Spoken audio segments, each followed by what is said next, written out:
సరే, ఆ తాటాకేళ్లలో ఆ ఎలుకలు కొట్టిన ఆ కన్నాలు బూడ్చుకుంటూ ఏ సందులోంచి ఏ పాము వస్తుందో, ఏ తేలు వస్తుందో, వర్షం వస్తే ఎటు నుంచి నీళ్లు కురుస్తాయో, నీళ్లు లేని పరిస్థితుల్లో ఇలాంటి పరిస్థితుల్లో ఉన్నారు. దావీదు గొర్రెలు కాసుకుంటున్నట్టుగా ఉన్నారు మనమంతా కూడా ఒకప్పుడు. అవునా కాదా?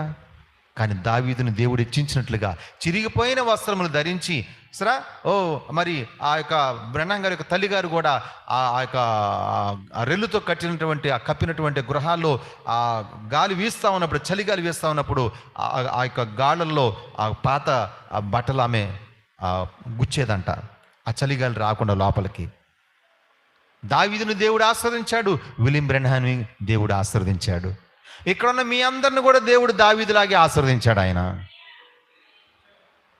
ఇంటికి వెళ్ళిన తర్వాత ఆలోచించుకోండి, దేవా ఎలాంటి పరిస్థితుల్లో ఉన్న మమ్మల్ని ఎలాంటి స్థితిలోకి తీసుకొచ్చావు, ఎలాంటి గొప్ప స్థితిని నువ్వు ఇచ్చావు ప్రభువా, ఎన్ని ఇబ్బందులు పడ్డావు నాయన.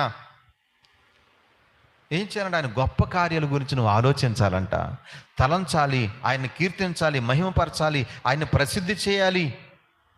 కానీ మనం ఏం చేస్తామంటే అటన్నిటినీ మర్చిపోయామంట. మనం ఆయన మనలను ప్రసిద్ధి చేసి ఆయన మన కొరకు ఎంతో గొప్ప కార్యములు చేసాను, అయినా కానీ వాటిని మరిచిపోయి లోకములోని కార్యములతో మనము మునిగిపోయి లోక జనులతో కలిసిపోయి అటు ఇటు తిరుగుచు కాలమును వ్యర్థముగా వృధా చేసుకొనుచు దేవుని పట్ల మనము ఉండవలసినంత యథార్థవంతులుగా మనము లేము. దేవుని పట్ల ఉండాల్సినంత యథార్థవంతులుగా మనం లేవంటండి. అది దూరమగునుగాక.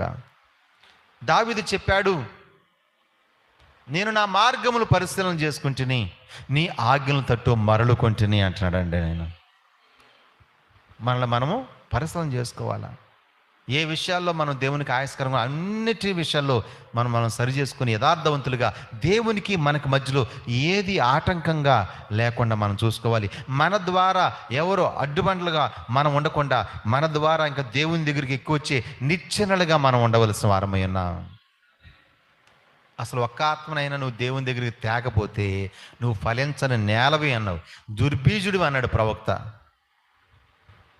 సరే, నువ్వు భౌతికంగా పిల్లలను కలిగి ఉన్నావు కానీ ఆత్మ సంబంధంగా నువ్వు పిల్లలు కనలేకపోతున్నావు. గొడ్రాలువి, గొడ్డుపోతాడువి నీవు. ఆత్మ సంబంధంగా ఒక్క ఆత్మను నువ్వు కనకపోతే దుర్బీజుడివి.